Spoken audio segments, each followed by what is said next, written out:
Olá, eu sou o Lucas Gini, criador do Freela Podcast, e esse é o Papo Freela, onde recebemos convidados mensalmente para conversar sobre temas do cotidiano freelancer. Hoje eu vou conversar com a Michele Alves e com o Eduardo Souza sobre o que é uma profissão criativa. Então, como uma pessoa profissional vai se olhar, se entender criativo, se quando você vai consultar um material, seja na internet, no livro, olhar uma palestra de alguém, a sua profissão não tá ali, sabe? Eu vou dar um exemplo prático que a Ana, uma professora, deu uma vez na sala dela, que é o quê? A indústria editorial. Ela é da economia criativa, ela tá no setor de mídia. Beleza, a empresa. E aquela pessoa que faz o estoque dos livros? Ela não é uma profissional do setor criativo? Olha o quanto isso se ramifica.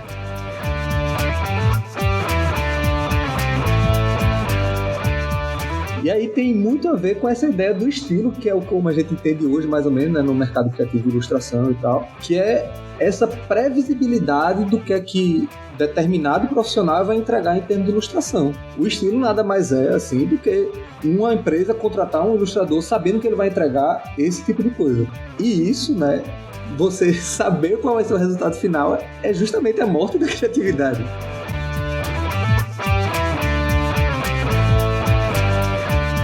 Propaganda era uma lanchonete que vinha uma imagem na tela, a pessoa que tirasse foto, acho que lambendo a tela, alguma coisa assim, e publicasse com a hashtag da lanchonete, ia ganhar desconto, ia ganhar não sei o quê. O que leva uma agência de publicidade levar a ideia para a marca aprovar, e isso tá na sua televisão, entrando na sua casa?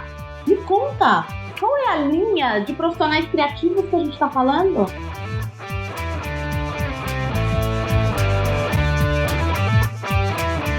Você tem que performar uma alegria, performar gratidão publicamente de uma coisa que é absurda, né? É altamente humilhante, assim, né? Degradante enquanto profissional, enquanto pessoa mesmo, mas você precisa performar isso, porque senão você vai ser mal visto, né? Vai ter um ônus aí social, uma reprimenda social.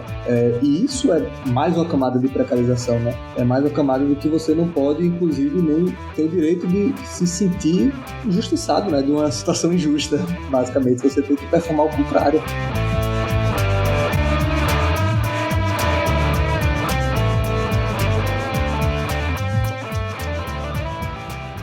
Olá, queridos ouvintes, meu nome é Lucas Gini e eu tô gravando no dia 22 de novembro esse episódio do Papo Freela. Hoje eu vou conversar com a Michele Alves e com o Eduardo Souza sobre o que é uma profissão criativa. A gente costuma associar a criatividade a áreas profissionais ligadas à comunicação, design, audiovisual, artes, mas a verdade é que toda profissão ou toda atuação profissional se beneficia de criatividade. Em qualquer área, as pessoas podem criar soluções, técnicas, ser inventivas com os processos, desenvolver o seu trabalho criativamente. Então hoje aqui nessa roda de conversa a gente vai discutir um pouco esse tema e até como as pessoas de áreas não exatamente associadas podem se sentir dentro desse universo criativo. Por favor, então, vamos conhecer a Michele, que na verdade a gente já conheceu, se você ouve o podcast. Mas Michele, conta aí um pouquinho sobre você, por favor. Bem-vinda e obrigado por aceitar o convite. Obrigada a você, Gini. Oi, Eduardo, um prazer esse encontro. Estou super animada para tudo que a gente tem para falar. Eu sou Michele Alves, fundadora da Ubuntu Gestão e Finanças, que é uma consultoria de gestão financeira para profissionais autônomos, empreendedores, todo mundo que precisa aí desse guia de gestão e finanças na vida, né? O meu atendimento, ele é focado no setor criativo, e daí essa nosso link de conversa, né? Depois você introduz. Uhum. E, de forma geral, é o que você falou. Quem acompanha o Freela já ouviu o meu podcast, se não, volta lá, mais um motivo, né? Para ouvir e saber um pouquinho mais da minha história. Mas, resumidamente, é isso. Tenho mais de 18 anos de atuação no mercado, nessa área administrativa e de gestão e consultoria. Perfeito. E Eduardo Souza, conta um pouquinho sobre você também. Muito obrigado por ter aceitado esse convite. Um prazer a gente estar conversando pela primeira vez aqui. Vamos embora. O prazer é todo meu. Bom dia, boa tarde, boa noite. Agradeço muito o convite, sim. Fiquei muito surpreso e honrado na verdade, quando o Michele me fez o convite, aí com esse Lucas agora também estou muito feliz. Então, basicamente eu sou designer, eu sou professor de design gráfico também no IFPE aqui em Pernambuco, né? E também sou pesquisador e, enfim, freela, né? Em geral, assim. Freela, inclusive, de tradutor, né? Que acho que em algum momento a gente vai falar um pouco sobre isso. Que eu acabei de traduzir o livro do Emprecariado, o Clube do Livro do Design, que tem a ver um pouco com essa construção, né, da imagem do profissional criativo e tudo mais, e as condições reais de trabalho, né, dessa classe criativa. E aí, enfim, falando rapidamente, eu pesquiso hoje educação e design, e aí acho que também tem uma série de coisas que a gente precisa discutir aí sobre como criatividade é ensinada, né, principalmente para esse campo que se reconhece tanto como criativo, né? E aí, ao longo aí, vamos conversando umas questões. Olha, você sabe que eu conheci Eduardo via Clube do Livro, né? Com Tereza Bettinardi. Tereza é uma grande parceira da Ubuntu, a gente tem vários projetos juntas. O início do Clube do Livro foi esse input da Ubuntu com a Tereza. E fiquei muito feliz em conhecer o Eduardo, ver a tradução. Tô louca para o meu exemplar chegar em janeiro. Tô muito ansiosa para isso. E eu adorei. Também, eu imagino. Adorei todos os apontamentos dele, todas as colocações que ele tem falado sobre a pauta. E aí não poderia deixar de fora desse nosso convite, Gini. Mas qual que é a nossa pauta? Conta aí pro pessoal, o que a gente tá fazendo aqui? Então, esse assunto, na verdade, surgiu logo depois da minha conversa com a Michelle, né? Quando eu entrevistei ela individualmente aqui no podcast. Assim que a gente desligou o microfone, a gente começou a conversar sobre uma fala específica dela, que foi sobre como as pessoas entendem o trabalho dela e da Ubuntu ali. Quem consegue se enxergar como atendido, né? Quem consegue se incluir como profissional criativo e entender que, eu posso realmente falar com a Michelle porque é comigo que ela fala. E eu acho até que você pode explicar um pouquinho melhor, né, Michelle, quais são as áreas que mais chegam, como que você lida com isso, como que as pessoas entendem ou não entendem a sua atuação. Muito bom. Entender ou não entender é perfeita essa sua colocação. Gini, é isso mesmo, né? A Ubuntu surgiu com a necessidade dos profissionais que estavam mais perto de mim em ter essa orientação, né, financeira e de gestão. E que profissionais eram esses? Eram designers, ilustradores, pessoas da indústria criativa, né, que a gente fala, só que mais nichado, né, nesse lugar. E aí, para atender eles, foi que a Michelle abriu o Ubuntu e começou a dar essas consultorias. Até então, eu fazia esse atendimento focada num estúdio só de design gráfico também. Antes de design, teve gravadora, música, artista. Então, esse momento cultural, criativo, sempre esteve ao meu redor, né? Quando a Ubuntu surgiu, esse público que estava mais perto se aproximou primeiro, só que depois outros segmentos se aproximaram. E eu achei super interessante, né, como essa movimentação foi acontecendo. Porque o designer é amigo do arquiteto. E quem diz que arquiteto não é criativo? Claro que ele é. Então a Ubuntu atende o arquiteto também, né?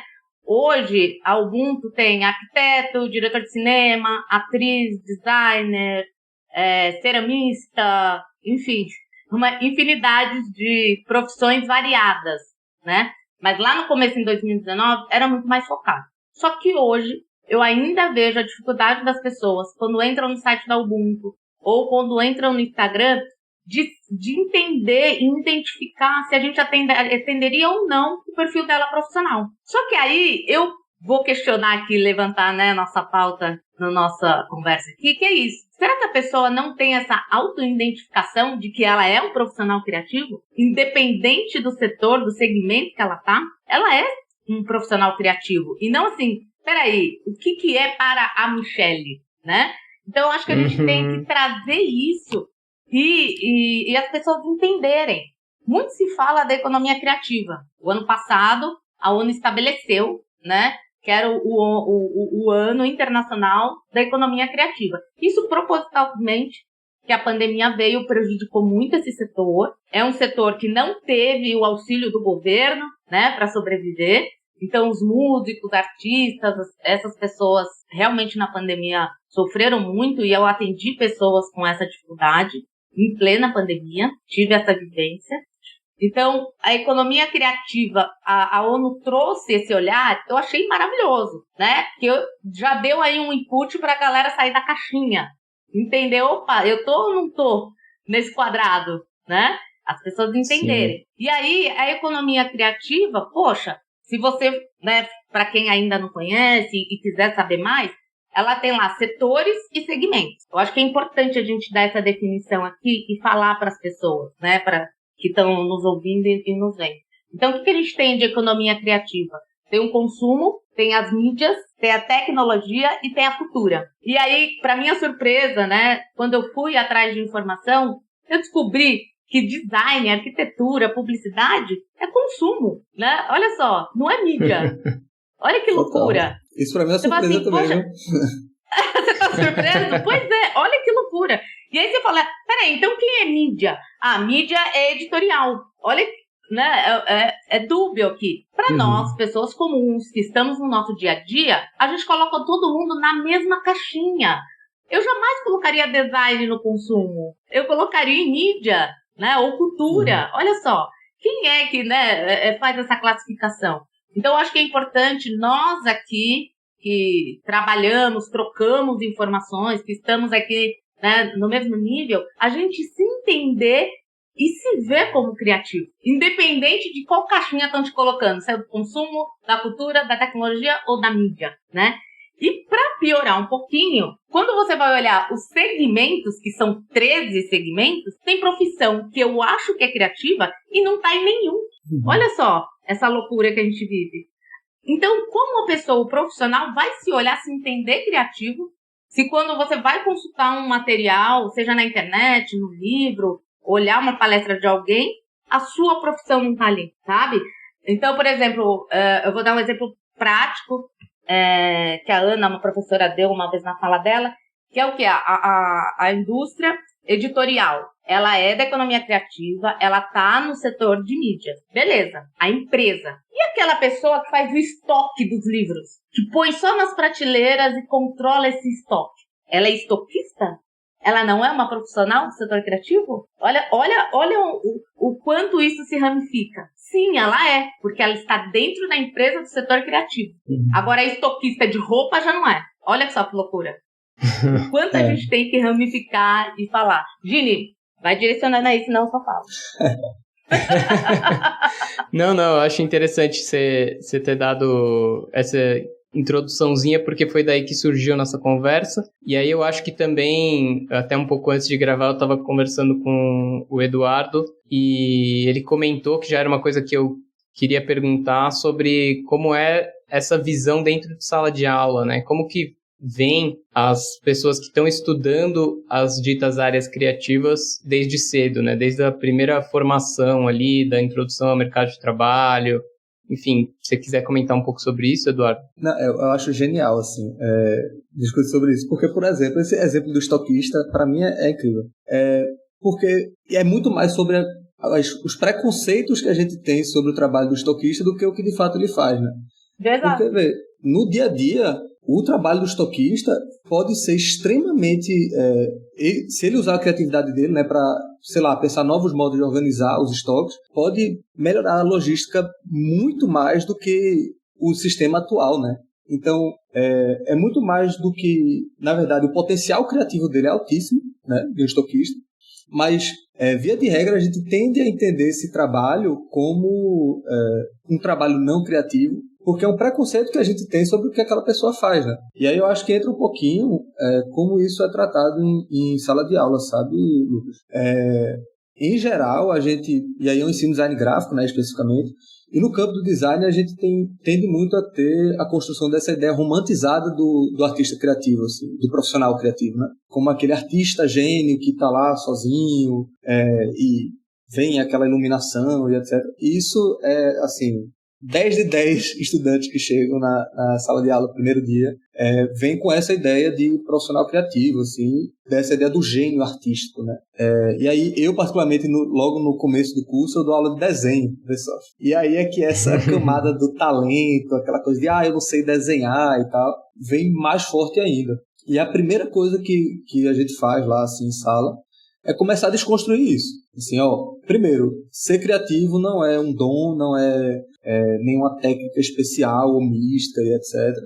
É uma questão de hábito, de prática, assim como o desenho, né? E aí, a partir daí, a gente começa a quebrar um pouco essa idealização, Porque, no final das contas, é esse preconceito, de novo, né? Essa expectativa que tem de um certo tipo de trabalho criativo que não existe, né? Esse trabalho romantizado do profissional criativo, individual, ele, de fato, não existe, nunca se confirmou em lugar nenhum, assim. Para retomar uma ideia de trabalho criativo muito mais pé no chão mesmo, assim, de hábitos, por exemplo, de uma rotina, de um trabalho colaborativo, de fato, né?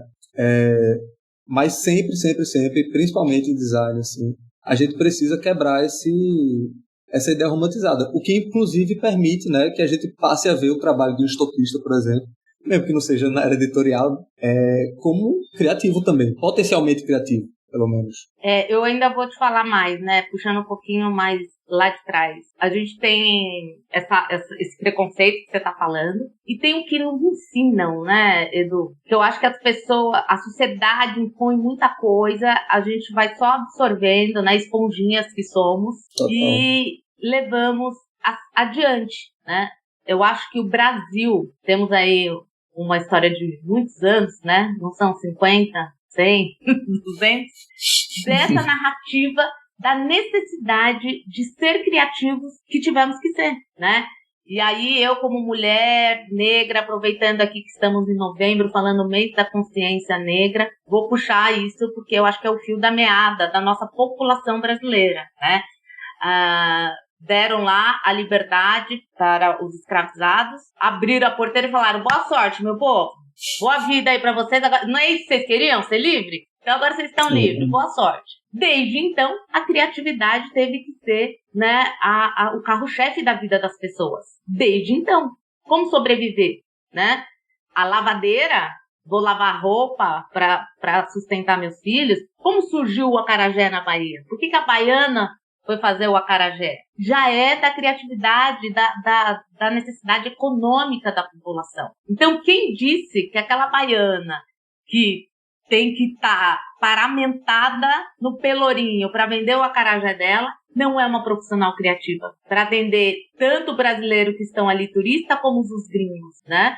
Então, essa pessoa que está na sala de aula com você e que se questiona, não sei desenhar, não sei, é que ela não tem a autovalorização dela como profissional e como qualquer pessoa que pode, em qualquer momento, virar a chavinha, mudar de profissão, querer outra coisa, né? Pegar essa criatividade e usar para inovar a própria vida, a vida de pessoas ao redor, o profissional dela, enfim, de maneira geral. Você falou tanta coisa que minha cabeça fervilhou aqui, eu queria falar pelo menos parte do que eu comecei a pensar. Não, mas é perfeito isso, Michele.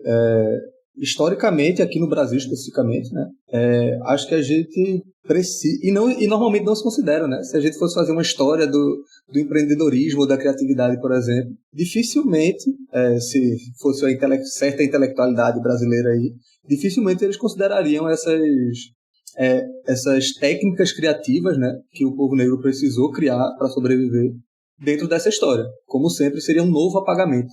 Aqui no Brasil isso é muito patente. Eu estava pensando exatamente sobre isso quando ela falou, assim, tem quem pode ser criativo e tem quem não pode, né? Se você tem, de repente, a oportunidade de um estudo formal numa dessas áreas que a gente está falando, apesar de que você falou, né, 10 de 10 chegam com a impressão super romantizada de uma coisa que não condiz com a realidade, isso é uma outra discussão grande que a gente vai chegar, mas eventualmente você vai ser considerado socialmente uma pessoa criativa. Mas será que a pessoa que se vira e vende bolo na rua ou acarajé, as pessoas não são vistas como criativas?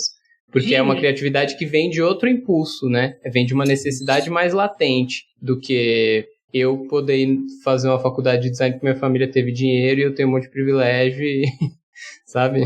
É verdade. É muito mais latente. E a base da nossa pirâmide social é a mais criativa. É quem movimenta, é quem faz circular, né? É quem põe o trem para andar.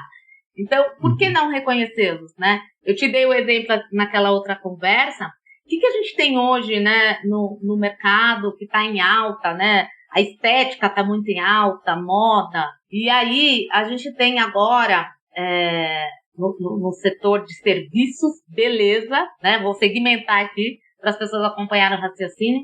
a gente tem manicures que hoje precisam fazer designer nas unhas. Se você olha as mulheres famosas, blogueiras, influenciadoras, né? Eu vou lá fazer a unha, eu vejo a minha manicure fazendo nas outras pessoas. Gente, é cada desenho, é cada invenção. Poxa, pra mim ela é uma artista, ela é super criativa. Ela faz aquilo com um pincelzinho. Não é um carimbo que ela tá batendo na unha da pessoa, né? Então ela merece reconhecimento, ela merece saber que ela é uma profissional criativa. E que ela não é um serviço de manicure que a pessoa entra e sai. Que ela tem muito valor agregado naquilo que ela tá fazendo. Olha, Michele, isso aí, isso remete a uma coisa que é uma crítica que eu vou trazer dentro do design, assim, mas que tem tudo a ver com o que você está falando, assim. Que, na verdade, o que acontece é isso muito que o Lucas falou, assim. Certas pessoas têm direito a ser consideradas criativas, enquanto outras não. E isso aí tem os outros vieses, né? Que, via de regra, é de gênero, é de raça e é de classes. No design, muito especificamente, existe uma discussão enorme de design de sobrancelha, que não deveria ser design, e aí os designers criativos, né, de verdade, se ofendem, né? Exatamente. E aí ficam falando mal, ficam julgando que não deveria existir, etc. Mas se você for analisar realmente, na prática, o que é feito no design de sobrancelhas, o que é feito em outras áreas do design mais consideradas mais criativas, né, design gráfico, design de tecnologia, UX design, etc., não há muita diferença. Na prática, o nível de detalhe, de cuidado é o mesmo. O impacto que vai dar socialmente é muito grande, né? Aquilo pode acabar com o profissional como não. Exatamente. Né? A gente tem algumas designs de sobrancelhas que viraram memes, né? Que símbolo da Nike, saíram várias piadinhas, né? Mas a gente também tem marcas, identidade de empresas que também não foram bem feitas e que também a gente pode fazer memes. Memes, é esse lugar que você está falando. Então, não é porque você tem o título ou o cargo que você é superior ao outro, que você é mais criativo ou não que o outro, não é mesmo? Isso. Na minha humilde experiência entre os criativos, eu comecei como secretária. Olha só, esse foi o meu início. Como secretária, eu só via a tela e ouvia as conversas, ouvia as trocas. E assim, a esponjinha foi absorvendo conhecimento. Até que um dia eu critiquei uma capa de livro, falando que o lettering não daria leitura. Olha só. Muito bom. Ousadia maravilhosa. Você entende?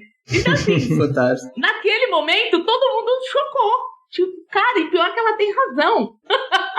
Eu tinha razão, foi trocada a cor da fonte e capa aprovada adiante. E eu vi isso antes de mandar para o cliente, né? E muito bacana que o designer, né, o Kiko, na época que a gente trabalhava, ele gostava de submeter o trabalho dele para os não designers de plantão. Então, até a menina da limpeza, que passava ali no escritório, ele falava, você tem um minutinho? Me dá um minutinho? O que você está vendo aqui? Ele submetia a tela para ela. E eu achava aquilo genial, porque ela é o consumidor final, porque aquilo é feito para essa população. Olha só que expertise, né? E claro, e me dá a liberdade de ir lá apontar e falar, não, tô achando essa cor isso, tô achando essa fonte aquilo. E assim eu fui criativamente crescendo também, né? E é o que você falou, Eduardo, quando as pessoas têm muito preconceito, né? Se fala muito do preconceito racial, a gente tem gordofobia, tem vários tipos, mas ninguém fala do preconceito profissional, né? De cargo e função. Quantas pessoas vivem aí com o chefe levando crédito numa agência de publicidade, quando ele é o solucionador de problemas, quando ele é quem está fazendo acontecer, e o nome dele mal...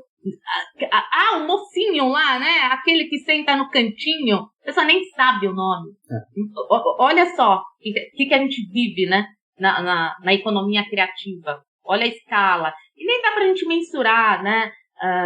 Se for fazer um mapeamento, a informalidade não permite. Porque quando a gente fala, eu bato muito nessa tecla e e nessa resistência com as pessoas que chegam na Ubuntu, porque tem uma coisa, gente, que é importante a gente falar aqui, que ligaram o mercado criativo à informalidade. Então, quando um profissional que eu atendo, seja designer, ilustrador, arquiteto, qualquer um desses que eu falei, eu falo, gente, vamos fazer contrato? Vamos formalizar esse trabalho? Ah, não, vou ser o chato da burocracia, né?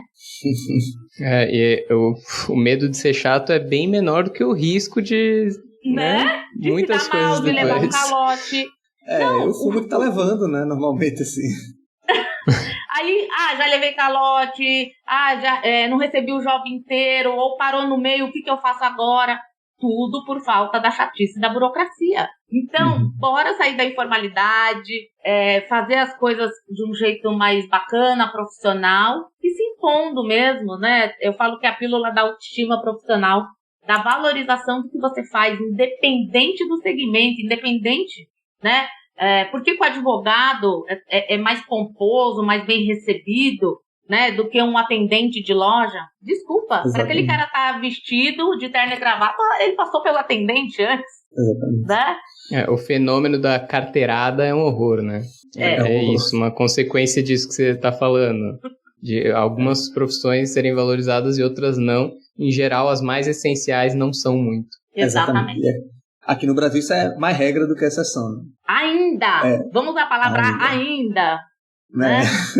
Quando não deveria, agora, ainda estamos. Isso tu puxou, Michele, acho que é um outro ponto que é um desdobramento, acho assim.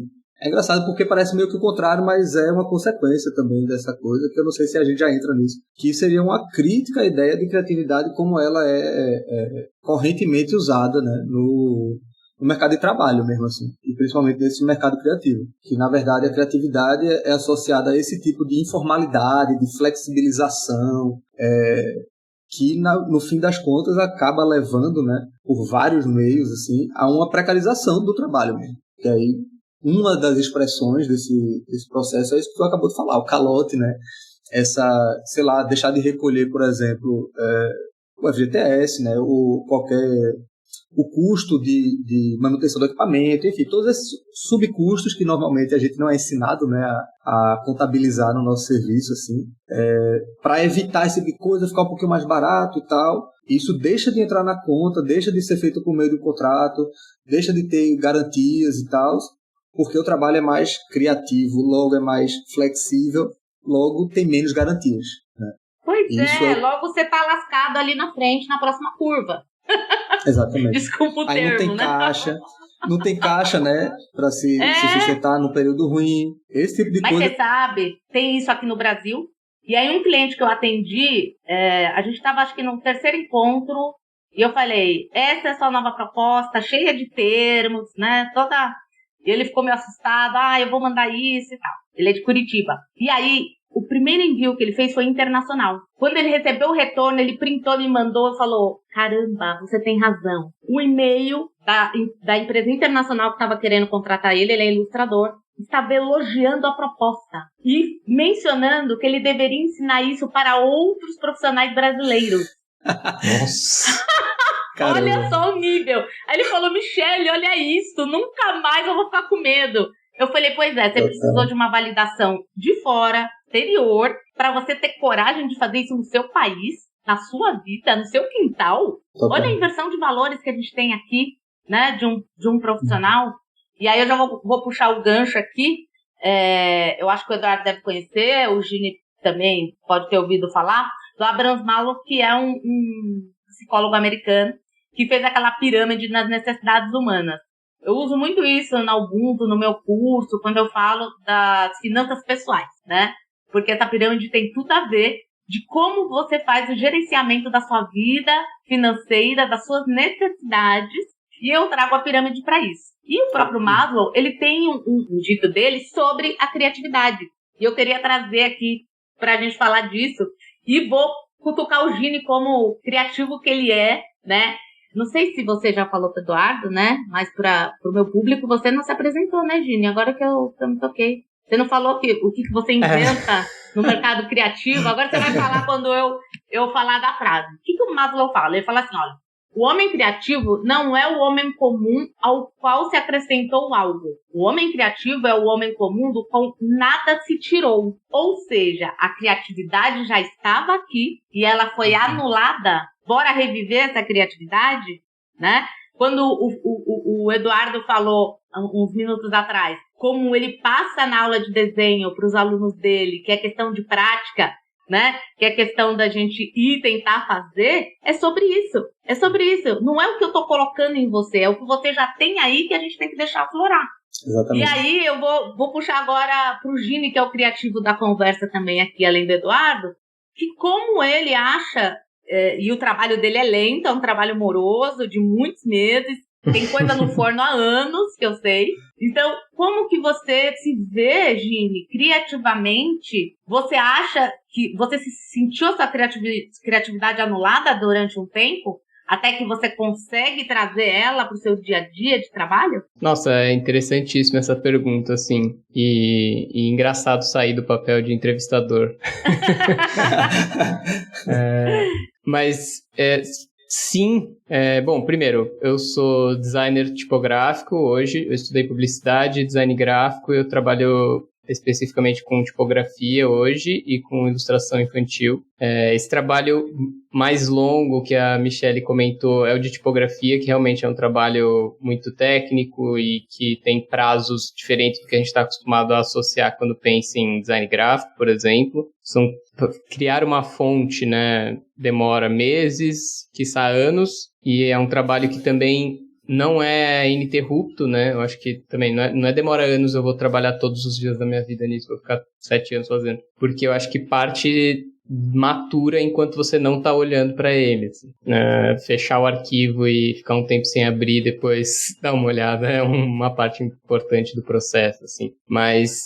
principalmente com desenho, que foi o primeiro exemplo aí que o Eduardo trouxe das aulas e que a Michelle resgatou agora, eu senti muito isso, assim. Em algum momento eu fiz vários cursos de desenho, assim, sempre gostei de desenhar e tal, mas em algum momento, um pouco mais velho, eu comecei a me pegar desejando ter aprendido menos, sabe?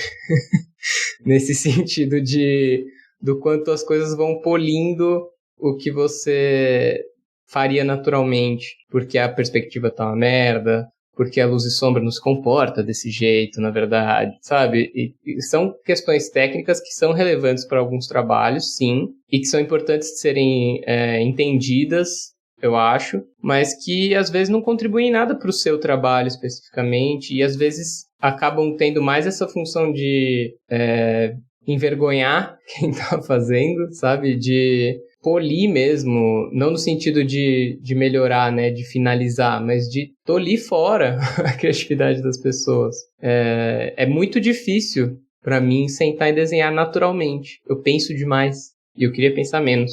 Olha aí. Isso em desenho, particularmente, isso é uma realidade muito recorrente, viu, Gini? Inclusive... Mas isso também infelizmente, uma má prática de educação em desenho também ruim, né? Assim, você está muito atrelado a essa técnica e acabar sufocando essa criatividade mesmo, né? Essa coisa mais natural, esse desenho mais natural que vem da pessoa, assim. É outra camada de problemas, assim. Sim, você mata o fluxo, né? Exatamente. Aí, só retomando o que o Michelle tinha falado, a primeira coisa que a gente faz, assim, é justamente isso, é dizer, a gente precisa desconstruir tudo isso que vocês acham que sabem sobre o que é um desenho, para poder a gente começar meio que de uma tábula mais ou menos rasa, assim, né? Desaprender um pouco para daqui começar. A gente usa técnicas de desaprender desenho, na verdade. E aí sim, é interessante doloroso, a resistência. Né, isso, é doloroso. É doloroso pra cacete, assim. Eu falei que em algum momento eu me peguei nessa reflexão, assim, e tal. Mas, pô, isso demorou muitos anos e eu nem acho que seja eu cheguei lá nessa reflexão. Não, grande bosta. Continua sendo dolorido, não é como se eu tivesse superado a questão, pelo contrário, eu entrei nela. E eu sempre fui, sabe, criança nerdinha de museu, sempre gostei de ver arte e tal, e até uma coisa que eu penso muito, assim, é o quanto eu acho que socialmente isso é bem comum, romantizei o que é arte, artista. E em algum momento também eu me peguei no museu falando, bicho, eu tenho certeza que esse cara não acordou e ele queria pintar a rainha, velho.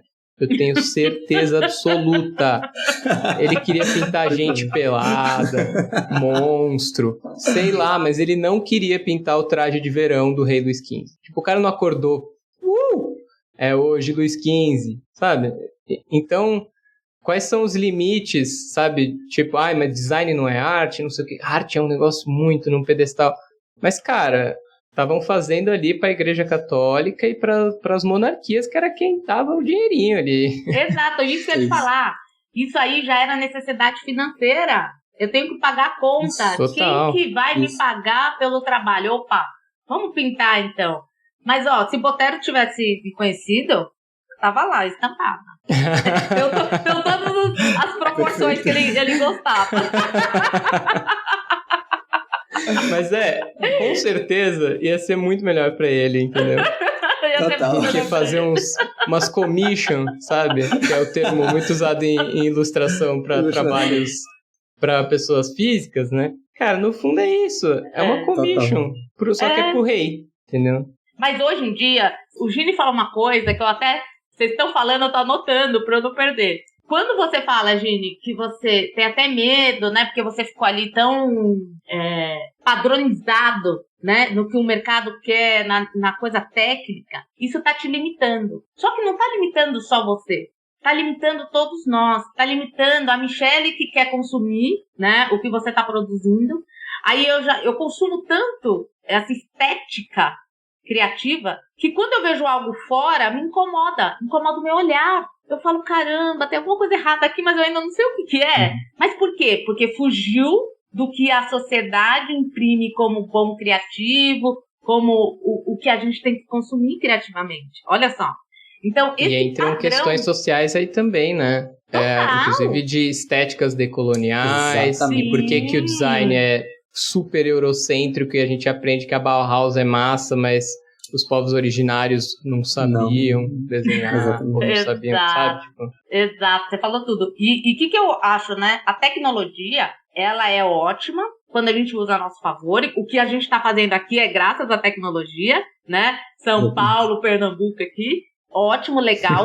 Só que ela também é prejudicial nessa hora que a gente quer entender o que somos, quem somos e o que faremos. Porque a tecnologia acelerou o processo de troca de informação e de dinheiro e acelerou também a falta de cuidado criativo, a falta de cuidado no ser diferente, no ter a própria identidade. Muitos dos meus clientes chegam e falam assim, nossa, eu ainda não achei o meu estilo. Aí eu falo, pode parar, vamos parar agora, não vamos nem falar de finanças. Hoje não tem finanças aqui, a gente vai falar só disso. Tem um divã ali, ó. Aqui é terapia, eu chamo de terapia financeira quem chega aqui. Porque é isso, que estilo que você quer ter? Que caixinha você quer se colocar? Total. Ao contrário, pelo amor de Deus, fique livre, né? E porque a hora que a pessoa se vê como criativo, artista, livre, tendo que entrar nesse lugar, ela está se limitando e fazendo um esforço mental e consciente tão grande que dá burnout, que dá estresse, que dá ansiedade, que dá depressão, né? Vai levando para esses outros prejuízos e lugares. E aí eu sempre falo, que bom que você fez arquitetura, mas quis virar design. Que bom que você foi designer 10 anos, mas agora você não quer mais lidar com isso, você vai abrir uma lojinha. Tá tudo bem, tá tudo bem. É uma questão de aceitação. Eu acho que muito, sei lá, misticamente, todas as coisas estão se conectando, assim. O exemplo que Gini deu, assim, da commission lá do Renascimento, né, de Botero e tal, é muito significativo porque na história mesmo da criatividade, digamos assim, né, é justamente aí, nesse momento, que começam a surgir essas encomendas, começa a arte, começa a ter valor de troca, né, começa a ser comercializado, que surge também essa ideia romantizada que a gente estava criticando, do artista como gênio criativo, né? E aí tem tudo a ver porque esse gênio criativo precisava existir, precisava ser valorizado, justamente para valorizar o que ele produzia, a obra de arte, para que aquilo tivesse mais valor social, que para ele era ótimo, né? ele podia cobrar mais caro porque a obra dele valeria mais do que a obra de outra pessoa. E aí começou a se criar essa ideia de engenho criativo por uma função meramente comercial, de fato, né? E aí tem muito a ver com essa ideia do estilo, que é como a gente entende hoje, mais ou menos, né, no mercado criativo de ilustração e tal, que é essa previsibilidade do que é que determinado profissional vai entregar em termos de ilustração. O estilo nada mais é assim do que uma empresa contratar um ilustrador sabendo que ele vai entregar esse tipo de coisa. E isso, né, você saber qual vai ser o resultado final é justamente a morte da criatividade, né? Quando você já sabe o que é que vai dar, não criou nada, né? Não, e sabe o que eu fico muito pé da vida com o cliente, né, que vai contratar esses profissionais? Quando aquela pessoa não tem um estilo, mas ele vem com a referência, olha a loucura, e fala assim, você pode fazer isso aqui pra mim? Sim. Meu, você tá olhando o portfólio da pessoa, você já viu que ela não tem esse estilo, você quer que ela copie o estilo de alguém? Então vai lá e contrate esse outro profissional, né? E não tente colocar essa pessoa nesse lugar. E aí a gente vem resgatando aqui a nossa conversa lá de trás, do imprecariado, da dependência financeira. A pessoa acaba aceitando, acaba indo para esse lugar, porque ela precisa da renda. Ela precisa pagar as contas no final do mês. Olha que saia justa, né? Que o brasileiro imprecariado vive. Né? Exatamente. Então, a gente precisa, nós que temos esse canal, podcast, que tem um YouTube, a gente começar a falar sobre isso, circular essas ideias, para que as pessoas reflitam e também coloquem isso no dia a dia delas. Isso. Também levem essa discussão para a roda delas, para a bolha delas, né? E aí sim a gente vai conseguir mudar. Exato, é um processo pedagógico, assim, né, Michele? Eu imagino que, enfim, tu já contou um relato aí desse ilustrador que mandou pra gringa e tal. Aí é um processo pedagógico de tu com teus clientes e também dos teus clientes com os clientes deles, né? Por exemplo, a editora que está contratando a ilustração, vai lá, etc. É isso precisa mesmo. Entender também isso. E aí, os teus clientes precisam estar empoderados, né, estar conscientes de que isso precisa ser um direito garantido, de que isso tem um trabalho por trás, desenvolver um estilo tem problema, então não vou simplesmente copiar, tem um trabalho enorme, né? Não vou simplesmente copiar isso para. Então, isso não vai mudar do dia para a noite. Não. Nenhum contratante vai querer pagar mais caro por causa disso, aqui? Né? Exatamente. E a gente tem que considerar isso um processo pedagógico mesmo. Cada serviço feito é uma oportunidade para explicar por que o serviço tem que ser cobrado dessa forma, por que ele é assim, por que o trabalho invisível, né, que está por trás desse trabalho visível. Qual é, pelo que é que o contratante está pagando. Tem todo um problema de explicação, que ele mesmo já é um trabalho, né? Esse trabalho pedagógico de explicar já é hora de trabalho com rodo, que precisa entrar nessa conta aí. Eu falo para meus clientes, né? Vamos educar o cliente de vocês. Então, eu acho que o meu trabalho de formiguinha, Eduardo, no mercado, no setor hoje, é esse. Eu estou indo nos profissionais e tentando padronizar o modo de prestar serviço, como autônomo e empreendedor. Tentar deixar essa nossa fase em precariado menos pior, né? Melhorando, suavizando coisas. E sim, olha, não tem nada de errado, não tem nada de chato, não é feio, ao contrário, isso é para você, é seu futuro, é vida, né? Então, vamos melhorar dessa forma. E claro, você está falando uma coisa agora que eu quero ir também na outra ponta, né? Eu comecei a bater nas outras portas de quem contrata para me ouvir. Total. Claro que tá. A primeira porta que eu bati já foi um estrondo. Porque eu levo muitas questões, né? É um efeito dominó. Muitas pessoas pelo caminho. Muito tráfego, muita informação. E aí, quem quer mexer nesse lugar, Eduardo? Eu imagino as hierarquias de aprovação dentro das empresas e tal. Tudo isso... a culpa é do Cabral, né? Então... É interessante, eu queria emendar aí, pegando um pouco do que você falou, Michele, que essa coisa do medo de ser chato e tal, é uma coisa que eu acho que emenda com esse estereótipo e essa romantização do que são as áreas criativas, né? E que eu imagino que muitas vezes pesa até para quem consegue ter a oportunidade de escolher o que vai estudar, por exemplo. Às vezes, é muito mais atraente porque eu posso ir de bermuda trabalhar e de repente as referências, é mó chato, tem que se vestir para trabalhar, então isso acaba virando uma moeda de troca com uma coisa que não poderia nem estar com chance de ser trocada, Exato. Que é a visão de que aquilo é trabalho, a valorização através de direitos do trabalho, de retorno financeiro, de condições. Gini, assim, quantos músicos não ouviram e não ouvem até hoje qual é a profissão deles? A pessoa fala assim, eu sou músico, aí a pessoa devolve, tá, mas você trabalha com o quê? É professor também, né? Eduardo deve ter ouvido dessas muito. Várias. Você dá aula, mas e o seu trabalho? E o seu trabalho, exatamente. Né? Então, assim, gente, pelo amor de Deus, tudo é trabalho, tudo que tem retorno financeiro, né? Que tem esse capital que a gente está circulando, né? É troca de serviço, é troca de produtos. Então, vamos valorizar as pessoas pelo que elas fazem. Então, outro dia eu conheci uma jovem de 17 anos falando assim de um músico. Uma jovem de 17 anos, uma pessoa que tá na internet, que é tiktoker, nananana. Ele não tem um trabalho, mas ele toca. Ele tem uma... Oi? Ele ganha dinheiro com isso? É assim que ele paga as contas dele, né? Sim. Então, olha como ainda a cultura do que é ser criativo, do que é ser artista ou não, o que é ser, né, na nossa economia de um modo geral, ainda é um lugar pedagógico.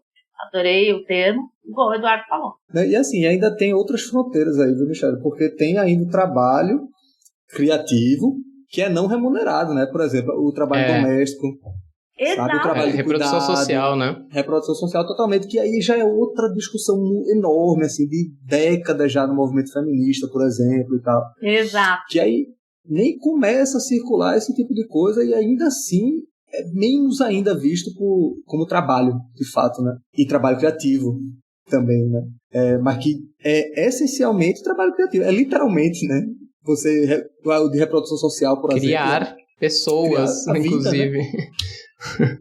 Exatamente. Sim, e é engraçado porque é difícil ter essas frentes concomitantes, né? Explicar que, o trabalho criativo não é porque tá de bermuda que não é trabalho, mas também não é porque uma pessoa, geralmente, se não sempre, uma mulher da sua família não tem um trabalho fora de casa, que ela não trabalha. Então, às vezes, ela trabalha mais do que se ela estivesse fora de casa. Ou quando não faz tudo isso ao mesmo tempo. Então, é muita educação mesmo, né? Que tem que ser disseminada, assim, entre todo mundo. Seria uma boa, eu acho que o setor educacional, de maneira geral, se atualizar sobre essas necessidades, né? A educação financeira, há pouco tempo, é super recente, é obrigatória agora, né? O MEC agora passou a ser obrigatória a educação financeira. Isso é recente. É tipo ontem que isso aconteceu na nossa história aqui no Brasil. Só que não é só isso, né? O quanto esclarecedor a gente tem que ser para esses jovens estudantes da escola fundamental até a universidade, para que tenha uma narrativa construída para quando ele se formar adulto, profissional, ele ter esse autoconhecimento e entendimento, para se lançar no mercado de trabalho, para ter a valorização, falar, eu sou criativo independente de onde eu estou. Eu tenho que usar a minha criatividade. Porque é aquela coisa, todo mundo faz isso, né? Pode ter uma determinada profissão. Eu mesma, como consultora financeira. Tem várias outras consultorias financeiras e de gestão, não tem só a Michele. Claro que não, ainda bem para dar conta, né? 200 milhões de brasileiros. Mas eu, Michele, tenho ali o meu temperinho da minha criatividade que faz o diferencial do meu trabalho. Então, claro, eu sou uma profissional criativa, porque eu fiz um diferencial com a minha criatividade para fazer a minha prestação de serviço. Aquela pessoa que criou, teve a primeira ideia, o nosso amigo da Apple, todo mundo aqui já deve ter visto na Netflix alguma coisa, né? Ele teve a primeira ideia lá atrás, criou e etc. Hoje só estão aprimorando. Na verdade, tirando coisa, né, gente? Vamos fazer aqui um parêntese, né? O celular não vem nem mais com fone. Outro dia eu vi um vídeo maravilhoso do iPhone 20, que era só a placa, assim, sem nada. Isso é ser criativo. Você vai tirando coisa e aumentando o preço. É sobre isso, né? Onde você está usando a criatividade? Para que lado? Sim, exato. Né? Político é criativo. Político é criativo na hora de contar pra gente, né, as promessas eleitorais e etc. Pô, contrata-se a melhor e maior agência de publicidade para fazer isso para ele. Não é à toa. Não é à toa. Né? E até você estava falando da educação financeira e o quanto isso também tem que ver com uma consciência social e com uma educação política também, para que não caia no que, eventualmente, a gente vai chegar nesse assunto com o Eduardo, numa cultura de aceitar e de entender que é bom demais você... né, jogar na bolsa sem saber direito o que você tá fazendo, né, jogar, não é nem jogar, mas já chegou nesse ponto. Jogo, na minha cabeça já virou tanto um jogo que eu já até substituí o termo.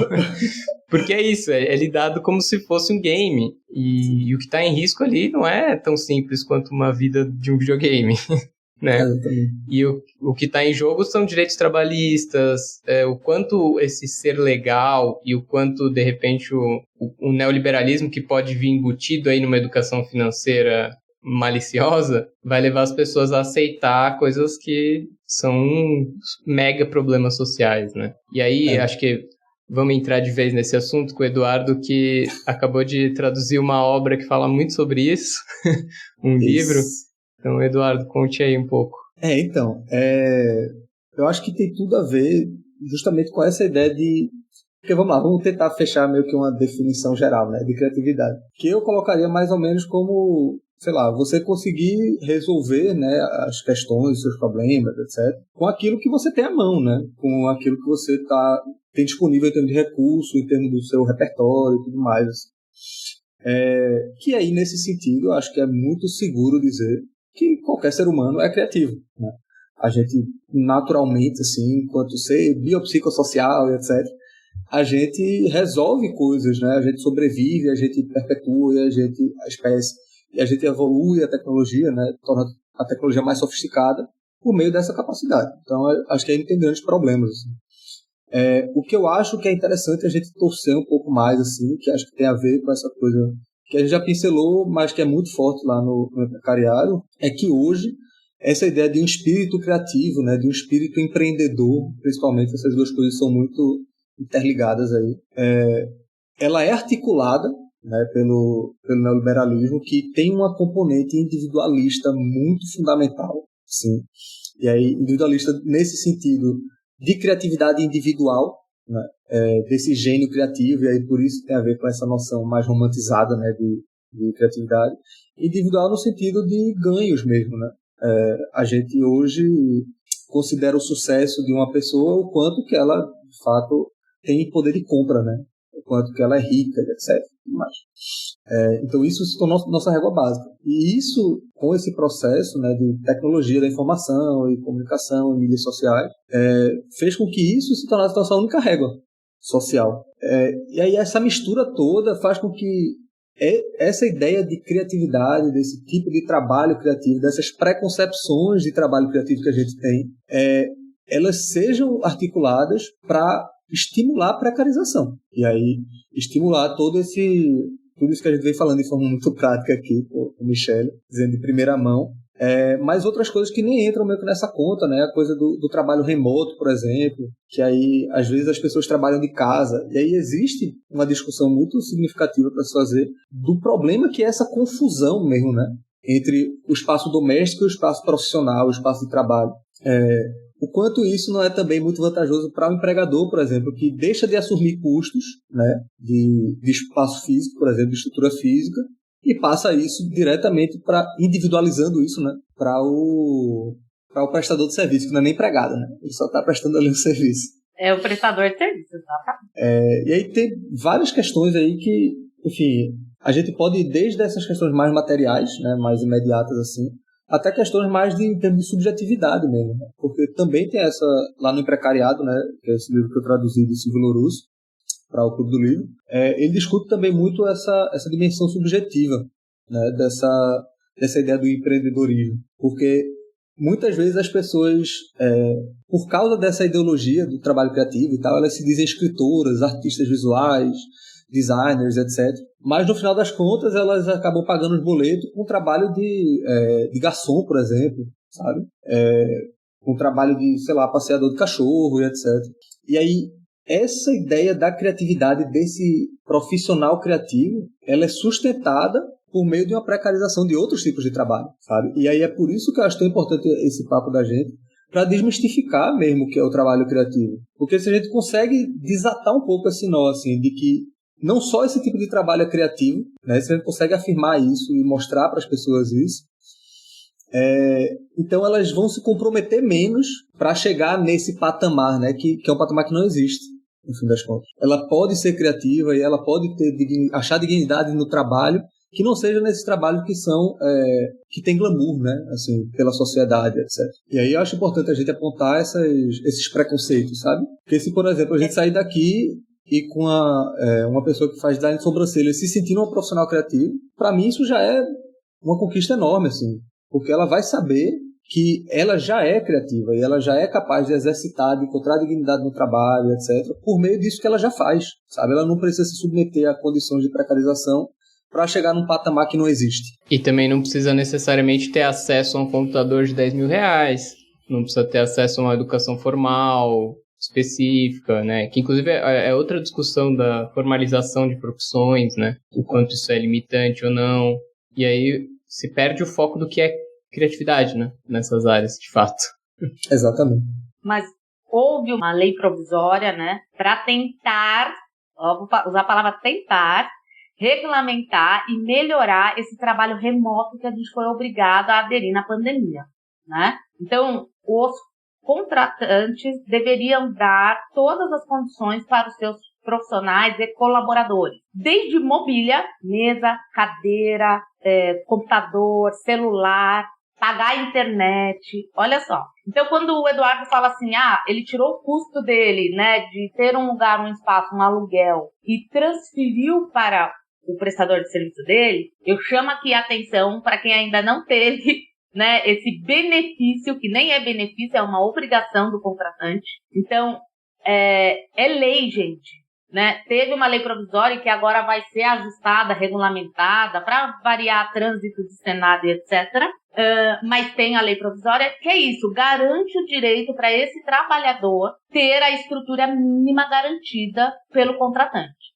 Então, uma vez que você mesmo não é CLT, mas é colaborador, prestador de serviço, é constante, né? De segunda a sexta, tem ali as suas obrigações, você tem esse direito sim. E, claro, pode causar danos enormes e processar esse contratante. Então, é melhor ele pagar uma parte da sua internet, te mandar uma cadeira melhorzinha, um computador, te dar as condições para que você trabalhe dentro da sua casa. Lá na Ubuntu, e alguns outros cursos da nossa área, a gente ensina a fazer essa conta, Eduardo, para quem é autônomo, para quem é freela, para quem é empreendedor, e colocar esses custos em cada projeto um pouquinho, né? Diluindo aí esse custo do aluguel, da internet, do software. Pagar assinatura Adobe hoje é caríssimo. Pagar um Dropbox, mais caro ainda porque é em dólar, né? E quem assume isso? Não é você sozinho. Então, é um custo de estrutura que a gente chama e que você tem que colocar na sua precificação, né? Aí, um alerta aqui é para que as pessoas não façam aquela conta hora-trabalho, porque na hora-trabalho, né, tá ali o operacional, mas não tem toda essa estrutura que você precisa manter dentro de casa para fazer isso. Dentro de casa eu não gasto. Gasta. Você está depreciando o lugar que você mora para trabalhar. Está usando a internet, está usando a luz, né? Então, além da mobília, alimentação e etc. Então, essa pessoa que acha que está economizando trabalhando em casa, não. Ela tem um custo embutido aí, né? Então é importante a gente se atentar, e eu queria só pontuar essas coisas aqui para a gente levar informação, né, para as pessoas que estão ouvindo e vendo a gente. É perfeito, porque assim, vai esperar a livre regulação, né, do mercado assim. Se não tivesse uma lei dessa, ninguém ia pagar, né? A grande maioria não ia pagar esses custos, que aí é justamente isso, né? Essa flexibilização que vem com esse discurso da criatividade e tal, vem justamente no intuito de se livrar do empregador, né? Se livrar cada vez mais desses custos, né, no fim das contas, e penalizar e botar cada vez mais nas costas do trabalhador, né?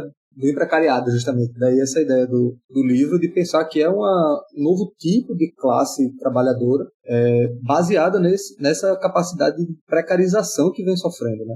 E aí revestida da ideologia do empreendedorismo, né? Que é a ideia do emprecariado, é justamente a ligação do empreendedorismo com a precarização, com o precariado. Eu não sei se vocês conhecem esse poema da Marina Colasanti, Eduardo deve conhecer, que chama assim: Eu sei, mas não devia. A gente tá conversando aqui, eu tô pegando com E eu adoro esse poema, assim, ele pra mim é muito importante. Ele fala do que a gente, como ser humano, se acostuma e não deveria. O imprecariado, esse lugar, é isso. A gente se acostumou enquanto não deveria, né? E o poema, ele fala, a gente se acostuma com o trânsito, a gente se acostuma a comer de pé, né? A gente se acostuma a morar num lugar pequeno, num apartamento, né? A gente se acostuma com coisas que não são boas, que não deveria, para viver, para sobreviver, né? Não é nem para viver, é para sobreviver. Então, de fato a gente estar atentos ao que eu estou acostumada, que não é bom, mas na minha síndrome de impostora eu acho que tá tudo bem, né? Acho que é só isso que a gente merece, né? Só, né? É pedir muito. Eu acho que essa questão de síndrome de impostora pesa muito nesses assuntos todos que a gente está trazendo aqui, e que é meio estimulada por essa romantização, né? Isso. O artista, a artista é aquela coisa, ideia brilhante vinda do nada, que não envolve muito trabalho, né? A pessoa tá lá na praia e ela tem uma ideia brilhante, e aí, meu Deus, incrível, como se as coisas se materializassem do nada, né? Como se não tivesse processo, técnica e outras pessoas envolvidas muitas vezes. Exatamente. E trazendo uma outra questão que a Michelle comentou mais cedo também, da velocidade da internet, né? Eu tava tendo uma conversa recentemente com uma amiga que é ilustradora, designer, e a gente estava conversando sobre o papel de estar profissionalmente no Instagram ali. Eu nunca consegui um cliente no Instagram, essa minha amiga também não, mas a gente se sente obrigado a estar ali. Total. E é mais um papel, e é mais uma forçação de barra para você ter uma autoestima terrível, assim, é mais uma nesse demanda, sentido, né? Profissional. Porque você olha um monte de gente, com um monte de seguidor, um monte de like, um monte de cliente, um monte de trabalho foda. E aí, quando o seu não gira, você fica, meu Deus, então, nem sei como agir, sabe? Eu deveria sair, ou... Aí começa a aceitar mais essas questões, né? Aí começa a achar que menos é suficiente, que realmente é o que eu mereço, porque os parâmetros, né, que até o Eduardo falou, a gente acaba usando como única régua o sucesso financeiro, e eu acho que na internet essa coisa das mídias sociais, né, e a visualidade de tudo, e a velocidade, o volume, trazem muito esse parâmetro também de, cara, se não tá muito, não tá bom. Se não é 3 posts por dia, se não é 20 mil seguidores para ter o desliza para cima, se não é o verificado, tá ligado? Começa a ter umas réguas e que nenhuma delas impacta na sua vida de fato, no quanto você está tendo retorno financeiro, muitas vezes para conseguir construir, reinvestir inclusive, e ter uma vida minimamente confortável. Não impacta também na criatividade, pelo contrário, acho que se impacta negativamente. Negativamente, com certeza. Que até é uma coisa que eu e o Eduardo estávamos falando antes também, que é as padronizações, né? Os estilos. Você vê que o trabalho foi feito em 2022, você vê que tal marca foi redesenhada naquela época que todas as marcas tinham esse acabamento. E, cara, isso é zero criativo, assim. E não é culpa de quem está fazendo. É uma demanda reciclada, assim. Isso das redes sociais tem especificamente um capítulo lá de precariado que Louroso fala do LinkedIn especificamente, né? Que é isso tudo muito concentrado, né? Que é a rede social profissional, assim. Potencializado. Que a galera fica feliz até de ser demitida, né? Exatamente. Tipo, até quando você se fode, você tá... Mas foi maravilhosa essa jornada... E aí tu foi demitido por WhatsApp por um chefe abusivo, sabe?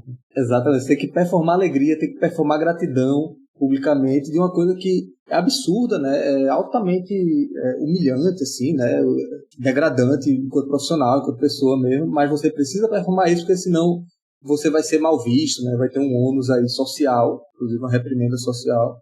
E isso é mais uma camada de precarização, né? É mais uma camada do que você não pode, inclusive, nem ter o direito de se sentir injustiçado, né? De uma situação injusta, basicamente. Você tem que performar o contrário. Exato. Eu vejo muito, gente, e falo muito, né? Hoje as redes sociais é muito apelativo em vários lugares do ser humano, assim, emocional, físico, psicológico, né? E, infelizmente, é o efeito manada, né? Todo mundo indo para esse lugar. Aí você fala, pô, eu não tô indo, eu que tô errada, que tô indo na contramão. Só que não tem isso, né? Eu acho que para você fazer isso, você tem que se sentir bem. Às vezes eu ouço, Michele, você é comunicadora, você fala super bem, uma bacana, ver seus vídeos, faz mais, faz isso, faz aquilo. Eu falo, gente, calma. Eu ainda não sou essa influencer, eu ainda não sou essa pessoa. Pode ser que um dia vire a chavinha aqui, mas não é ninguém me empurrando no escorregador, sabe assim? Vai lá, Sim. Né? Não é isso. Então, eu acho que a gente tem que entender esse time pessoal, entender se é seu lugar, se você se vê, né, fazendo essas coisas, e não a grama do vizinho tá verde, mas é artificial. Então, cuidado, né? Tem 20 mil seguidores que ele comprou, que não são pessoas de verdade, são robozinhos, né? Então, a gente tem que, tomar cuidado também com essas armadilhas que estão o tempo inteiro testando a gente todos os dias, né? Essa coisa de, você cancelado, infelizmente, a gente pode ser cancelado por uma coisa falsa, né? Por uma dessas armadilhas sociais. Então, na dúvida, fique na sua intuição, fique nesse lugar que você se sente bem, né? Claro que tem que se movimentar. Eu falo, quem não é visto não é lembrado. E se você não é lembrado, você não é contratado, não vai girar as finanças, nada disso. Então, o mínimo do movimento você tem que fazer para que sua vida financeira e profissional aconteça. Mas com discernimento, autoconhecimento, para não vir aqueles outros problemas que eu já citei lá atrás, né? Da pessoa que quer ficar no padrão e na caixinha que as pessoas tanto querem rotular, né? Etiquetar a gente o tempo inteiro. Você falou uma palavra aí que é influencer, né? Que eu não sei até se tem alguma coisa na obra do Louroso aí, Eduardo, mas que eu sinto que tem muito a ver com tudo isso que a gente tá falando, né? Porque parece que todo mundo agora tem essa obrigação, né? Sim. Voltando pra conversa que eu falei que eu tava tendo com uma amiga, a gente não quer ser influencer, entendeu? Eu não quero ser influencer. Eu quero desenhar fonte. Eu quero fazer livro infantil. Assim, eu não ligo a mínima. Eu desgosto de ter que fazer um Reels. Eu nunca nem fiz na minha vida, mas assim, é todo dia essa pressão. Putz, mas se eu fizer, será que vem o cliente? Se eu fizer, qual vai ser o impacto? E isso é outra demanda, é outra profissão. É outra profissão. E é uma coisa meio sei lá, muito forçado, assim, sabe? Dá pra perceber, né? Meio quando paranoico. Não é natural, né? É meio paranoico, assim, porque em qualquer profissão você tem que se vender, então... Mas isso é outro trampo. Acho que isso aqui é crucial de entender, assim. Isso é um trabalho por si só, entende?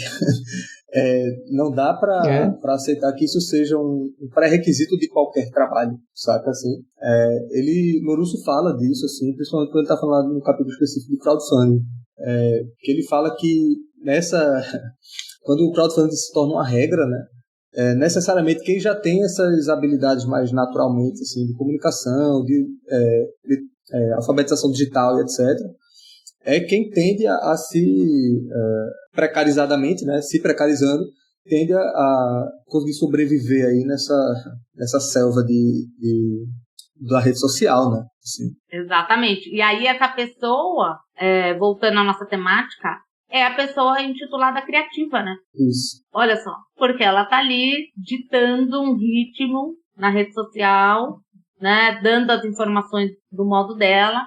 Não deixa de ser criativa, claro que não, ela tá fazendo isso.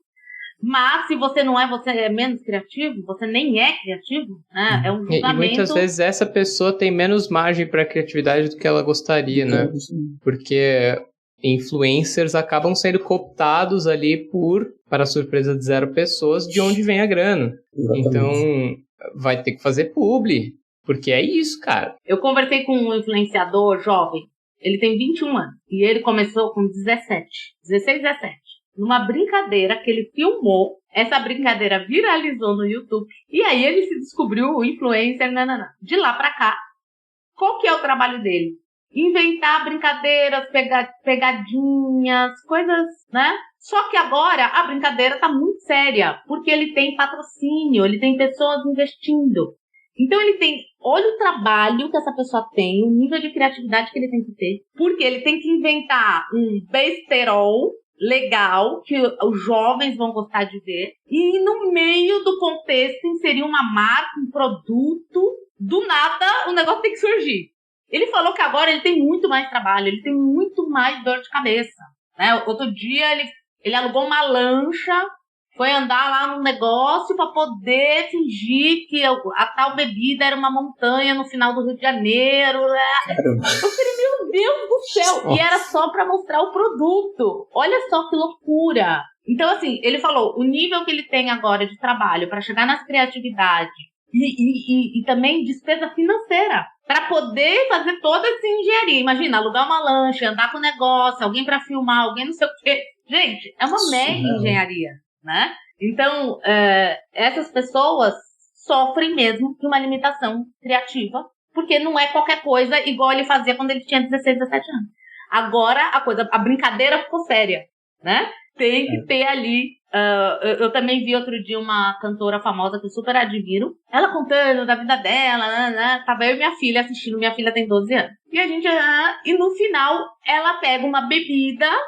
e pra tudo isso, nada melhor do que brindar com tal coisa, né? Não vou fazer merchan aqui, não posso. Porque ninguém tá me pagando. Boa. E aí ela pegou a bebida, deu um golinho, né? Aquela coisa toda, com a garrafa e tal. A minha filha falou, mentira. Ela falou tudo isso pra mostrar a bebida. A minha filha de 12 anos. Ai, que orgulho. Nossa, maravilhosa. Eu comecei a rir. Literalmente, certo, eu falei... né? Aquele momento de vitória, assim. Não, e aí eu falei assim... Aí a minha filha falou... Não era mais fácil só pegar a bebida, tomar e falar que era boa? Eu falei, pois é, mas não basta, né? Tem que ter toda essa criatividade, todo esse enredo pra sustentar e valorizar a bebida. Olha só, não era artista. No final, gente, desse bate-papo com a minha filha... Eu nem lembrava o que o artista tinha falado. Eu fiquei com aquela coisa da bebida na cabeça. Eu não lembrava o que o artista tinha falado. Olha que loucura. E o quanto as marcas entram em tudo também, isso. Né? Mas isso é interessante, esse exemplo é muito bom, Michele, porque acho que é uma coisa também que eu até comentei com o Gini antes da gravação, que eu estava estudando também as outras coisas para vir para cá, e eu estava lendo um livro que não tem tradução ainda em português, que é o Against Creativity. Tradução livre seria contra a criatividade, né? Que o autor, ele fala que do jeito que é operacionalizada hoje, né, essa ideia de criatividade, ela serve não para criar coisas novas, né, mas muito pelo contrário, mas para reproduzir coisas que já existem, assim. E acho que essa coisa do influencer, né, do TikTok, essa coisa toda de toda essa construção para fazer uma propaganda muito simples, assim, é muito representativa, né? Porque, bom, era simplesmente, sei lá, 10 anos atrás, você pegar a bebida, beber e pronto. Hoje as coisas se sofisticam de um jeito para não entregar nada de novo, assim, né? Para entregar essa mesma coisa, assim. Que dá um efeito bizarro, assim, né? Eu vejo cada uma. Gente, eu choro de rir. Eu falo, não é possível, né? Outro que dia, bom que você uma consegue lanchonete... rir, eu só passo ódio. Gente, outro dia... Olha só, vamos falar agora. Os publicitários de plantão aí, me amam ou me odeiem. Eu não conheço nenhum outro publicitário que odeia tanto publicidade quanto eu. Conheço vários que não gostam, Tá, mas então, comigo é ódio, assim, é vamos rancor, lá. Gente, coisa feia. é o nível do discernimento. Era há poucos dias, sei lá, um mês. Eu tô meio atemporal aqui, porque nosso ano tá uma loucura, né? As eleições me deixaram um pouco atordoada no tempo. Mas, foi bem nesse período eleitoral mesmo, porque eu tava vendo algum debate, alguma coisa. E na propaganda, era uma lanchonete, que vinha uma mensagem, uma imagem na tela, a pessoa que tirasse foto, acho que lambendo a tela, alguma coisa assim, e publicasse com a hashtag da lanchonete, da marca, ia ganhar desconto, ia ganhar não sei o quê. Eu fiquei tão passada naquilo, que eu falei, mentira que as pessoas vão fazer isso. Eu não tô acreditando. Gente, era assim... Isso é quase sádico, assim, isso é humilhante, sádico. tá ligado? Pois foi o que eu pensei. Então, o que leva uma agência de publicidade levar a ideia para a marca aprovar e isso tá na sua televisão, entrando na sua casa? Me conta, qual é a linha de profissionais criativos que a gente tá falando? Vale tudo, né? Vale tudo, assim. E aí, o público tá tão na manada que eu tô falando, né? Na caixinha, que tudo bem eu passar por isso, porque ia ter um desconto, ia ganhar uma batata, sei lá o que ia acontecer. É muito estranho. Eu tava lembrando aqui, voltando um pouquinho, por exemplo, influência e tal, que tem um pouco a ver com isso também, que é um outro conceito que Lorusso traz lá no livro, que é o de trabalho emocional, que acho que é super significativo para tudo isso que a gente está discutindo aqui. Que, na origem, assim, é o conceito do feminismo lá dos anos 60, se eu não me engano, que uma pesquisadora analisou o trabalho dos comissários de bordo. E aí ela viu que as comissárias mulheres, né, elas tinham muito mais trabalho porque elas precisavam performar alegria ou simpatia muito mais do que os homens, os comissários homens, né? E ela estudou lá e viu que esse tipo de trabalho emocional cansava tanto quanto o trabalho físico, né, propriamente dito. Então, as mulheres estavam sendo submetidas a mais trabalho do que os homens, né? Então isso é mais uma forma de precarização, assim, de gênero, né? E aí o que Lorusso fala é que de lá para cá ocorreu o que uma outra feminista chama da feminização do trabalho, porque hoje basicamente todos os trabalhos criativos são quase que na frente do computador, né, e tal, e pressupõe certo trabalho emocional no sentido de você ter que performar certo engajamento, né? Você ter que vestir a camisa da empresa, essa coisa toda. Então, todas as áreas, eles meio que já pressupõem esse trabalho emocional, assim. E isso tem tudo a ver com o trabalho do influencer, né? Porque o influencer, o youtuber, qualquer pessoa que trabalha com isso, né? Ele precisa ser, uma parte essencial do trabalho é performar esse sentimento, né? Performar essa qualidade para, por exemplo, associar a marca, né? A propaganda consiste exatamente nisso, né? E aí, daí o menino ter tanto mais trabalho hoje, eu acho, né? Porque quando ele fazia, quando tinha 17 anos, era uma brincadeira, não era um trabalho. Exato, exatamente. Agora ele está submetido a outra lógica completamente diferente, né? E hoje, essa precarização, ela busca misturar essas duas coisas.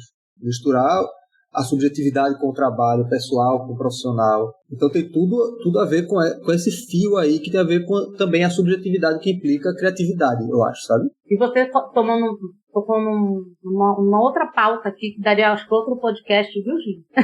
Que é a inteligência emocional, né? Que a gente precisa trabalhar e ter o tempo inteiro, como vítima, né, social que somos, o tempo inteiro, do consumo de serviço, do consumo de produto, de consumo de relações interpessoais. Então, essa inteligência emocional precisa ser trabalhada. E aí a gente volta para aquele lugar que a gente fala, socialmente, quem que são as pessoas, qual que é a classe que tem a possibilidade de fazer um trabalho de inteligência emocional, que tem uma terapia, né? Total. Essa saúde mental, como é cuidada, né? Essa semana mesmo eu ouvi de uma pessoa, pobre não faz terapia, pobre se afoga no trabalho, ou sai para beber um dia e resolve, né? Tem essa coisa. Gente, não, parou, pelo amor de Deus. Tem terapia sim, tem esse autocuidado sim. Olhe para o seu emocional, olhe para esse lugar. Não é frescura, não é luxo. Não é luxo. É necessidade. Não era para ser supérfluo, né? Não, é necessidade primária. primária da nossa base de pirâmide aí de sobrevivência, né? Então, as pessoas que financeiramente se atrapalham é que colocam muito o ter no lugar do ser. O ter o iPhone da moda, o ter o melhor computador, o ter o carro X, e não ser, né? Estar bem. Então, isso é a falta da inteligência emocional, do autocuidado, e que vai para esse lugar que o Edu trouxe aqui, que está no livro, né? Depois a gente pode discutir mais sobre isso. A gente pode fazer depois um podcast sobre o livro, chamar Tereza. Eu acho ótimo, né? Cara, seria massa no lançamento, quando tiver bora, impresso. já vou chamar ela, cara, já vou mandar um zap. Poxa, perfeito. Ia ser muito legal. Eu queria saber se tem alguma outra questão do livro, assim, específica que você acha legal a gente trazer para agregar aí, Eduardo? Você que teve acesso à obra, né? O melhor acesso possível. Está nos trazendo acesso a ela, inclusive. Já trazendo um breve resumo de alguns capítulos. Não, eu acho que é essencialmente isso, assim, sabe? Eu acho que foi massa porque a gente teve a oportunidade de trazer muito do que está dito lá, só que de uma perspectiva muito mais localizada, mesmo aqui no Brasil, e prática mesmo, sabe? Porque uma das coisas que eu também conversei muito com a Tereza, né, que é a editora, é que ele trata muito especificamente desse fenômeno da precarização, né, e do empreendedorismo e tal, mas que carecia de uma adaptação aqui para o Brasil, sabe? Assim, ele está falando muito de uma classe criativa, de classe média na Europa, tal, que tem uma situação muito diferente do que acontece aqui no Brasil, que aí Michele já trouxe no começo do podcast, assim, para mim foi genial. Que são certos recortes típicos da nossa formação social aqui no Brasil, que ele não tinha, né, como considerasse. Então eu acho que é um livro importante de a gente ter traduzido. Eu fiquei feliz de a gente ter conseguido assim, financiar ele e tal, mas que ele é só o começo da discussão, sabe? Acho que a gente trouxe aqui várias questões, eu pude ir encaixando, né, algumas coisas dos capítulos aí dentro do que a gente trouxe, mas acho que a contribuição de vocês dois concatenou isso muito perfeitamente com o cotidiano da gente mesmo, assim, em termos de trabalho criativo aqui no Brasil, sabe? Acho que, no mais, é realmente pegar o livro para ler, porque acho que ele traz alguns conceitos mais específicos que vale a pena realmente se apropriar para discutir e aí desdobrar mais depois. Assim. Muito bom, é isso mesmo. Eu tive alguns spoilers do livro, adorei tudo que o Eduardo trouxe aqui, mas tem muito mais pra gente trabalhar. Acho que quando o livro estiver publicado, a gente pode fazer uma série, viu, gente? E trabalhando capítulos, porque é muito rico, tem muita coisa que a gente pode falar. Mas eu quero que as pessoas tomem aqui no nosso podcast esse chacoalhão, assim, né? Que tipo de profissional criativo eu sou, se identificar sim como profissional criativo, independente do setor, da área que ela atua, porque com certeza ela usa esses recursos no dia a dia dela, sem saber, no automático, né? Uhum. E talvez nunca foi pontuado isso para ela e levado em consideração, porque ela não tá nesse rótulo, né, do nosso mercado de design, publicitário, editorial, influencer, esses que a gente tem aqui, artistas como criativos, mas ela tá numa outra ponta da tecnologia, que com certeza é criativo ou até cultural. Ela está, de alguma maneira, influenciando e é, sim, uma profissional super criativa. O exemplo que a gente deu no começo aqui da nossa conversa da estoquista, e que o Eduardo trouxe um ponto muito importante, que é o trabalho dessa pessoa vai otimizar toda uma cadeia, né? Então, por que não reconhecer ela como uma profissional criativa? Né? Não só ela, como muitos outros, igual eu trouxe a manicure aqui. O brasileiro é tão criativo, né? E as pessoas, de maneira geral, enveloparam casa, carro, geladeira, adesivaram tudo, né? Porque dava dinheiro, porque ficava bonito, preto fosco. Pô.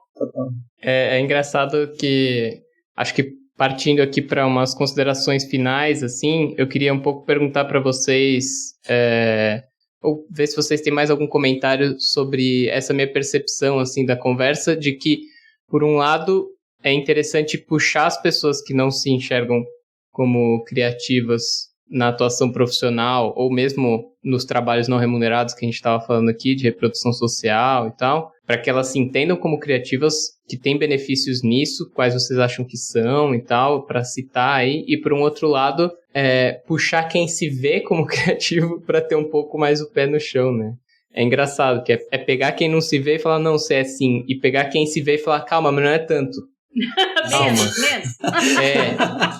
Porque senão você topa tudo aí. E não é isso, não é lá que a gente quer chegar, pelo contrário, né? É perfeito, eu acho que a síntese é exatamente essa, Gini, assim. Mas no final das contas, eu acho assim, da maneira que eu vejo, é uma construção que se faz, assim, uma construção de conceitos, né? Que a gente assim, pode, para ser bem genérico, pode usar o termo ideológico, é uma construção ideológica que se faz para justificar certas opressões e categorias sociais, né? Para mim, por exemplo, é muito claro que pegando o exemplo de Michele aí de novo, que você subvalorizar o trabalho de um estoquista, ou de qualquer trabalhador manual, por exemplo, é você pagar menos a ele. Assim, simplesmente, assim. E aí desprover ele, né, dessa autoimagem do profissional criativo, faz com que ele subvalorize também o próprio trabalho quando ele constrói a sua autoimagem, né, enquanto profissional. Assim. Então tem toda uma construção que eu acho que é social, né, de classe, de raça, de gênero, que buscam submeter essa classe, essa base da pirâmide, aí, como a gente falou, para se manter na base. Assim. E desse outro lado, também, né, graças a essas novidades aí do capitalismo tardio e tudo mais, dessa criação da classe criativa e dos privilégios que vem com isso, é justamente fazer com que essas pessoas se submetam a qualquer coisa, né, essas pessoas mais criativas, entre aspas, submetam a qualquer coisa para gerar mais lucro, né, para essas empresas, né, essas grandes empresas e tal, que inclusive são quem tem a possibilidade de remunerar esses privilégios. Eu uso muito um exemplo que para mim é muito elucidativo, assim, de empresa de entrega, por exemplo. Nessas empresas de entrega, tecnologia e tal, o entregador ele é super explorado. E ele não recebe muito pouco por cada entrega, ele precisa dormir na rua, ele precisa estar disponível o tempo todo, enfim, tudo isso que a gente conhece, né? Por outro lado, o profissional criativo, né, o programador, o designer de experiência que está lá nos escritórios das empresas, assim, ele é totalmente outro mundo para ele, né? Para ele é ótimo trabalhar naquela empresa. Para ele tem um ambiente descontraído, ele tem um trabalho criativo, ele pode trabalhar de casa, pode trabalhar a qualquer hora como ele quiser.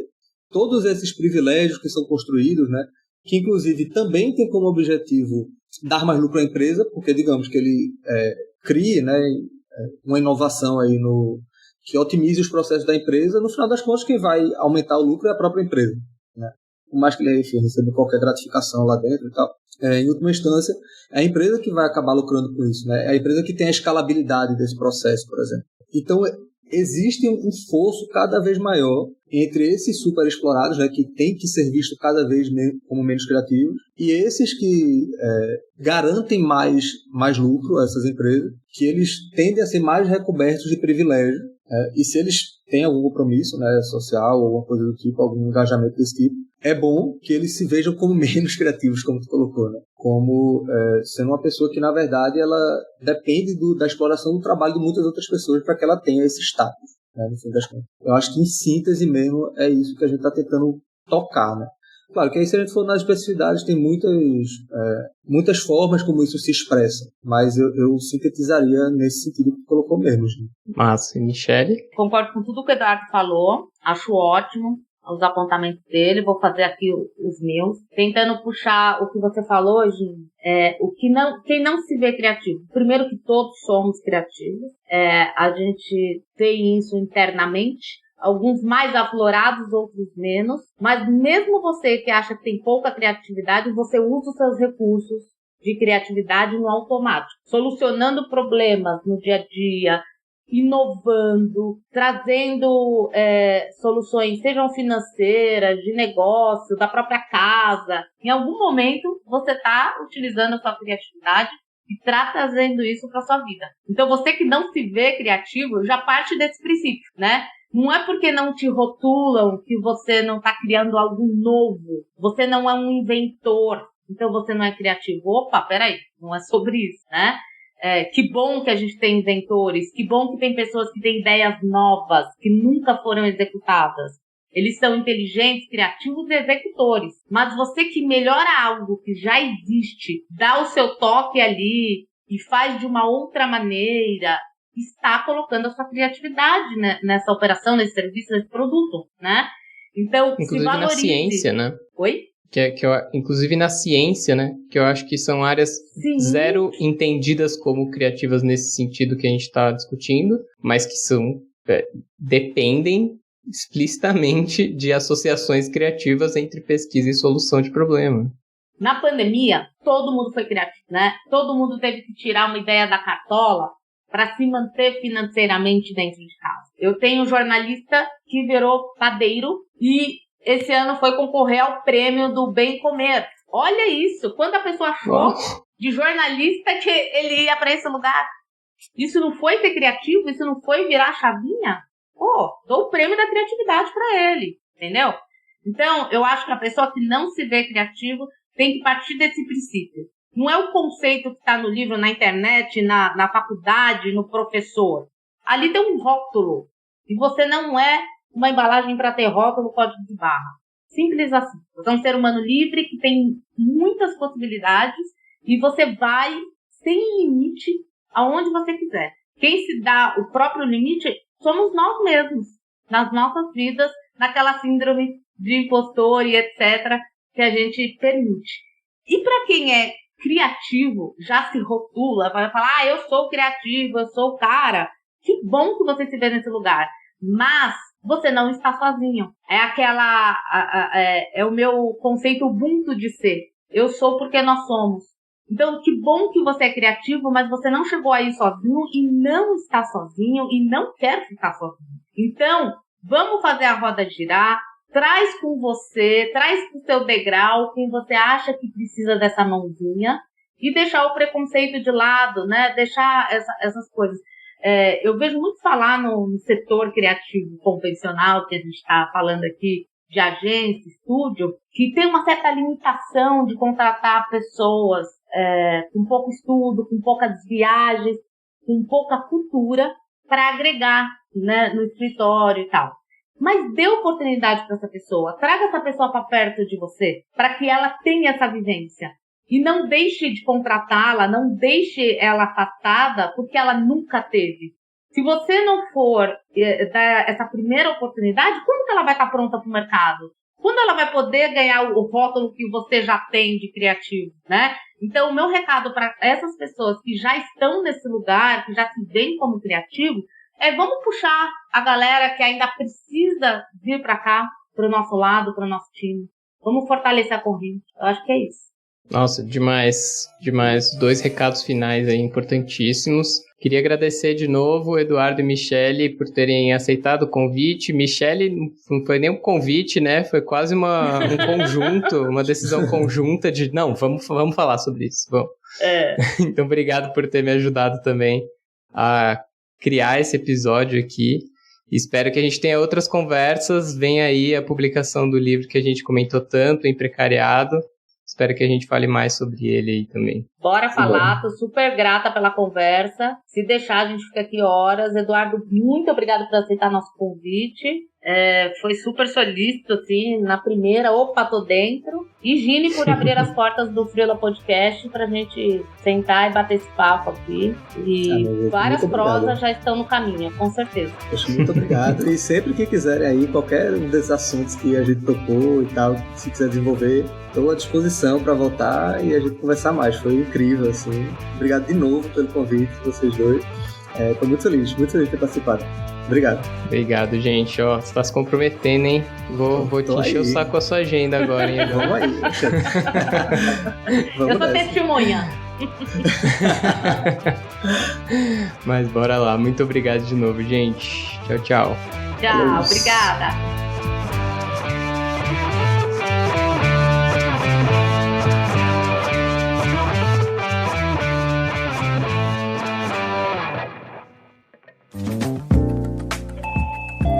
Você ouviu uma edição fonohouse.com.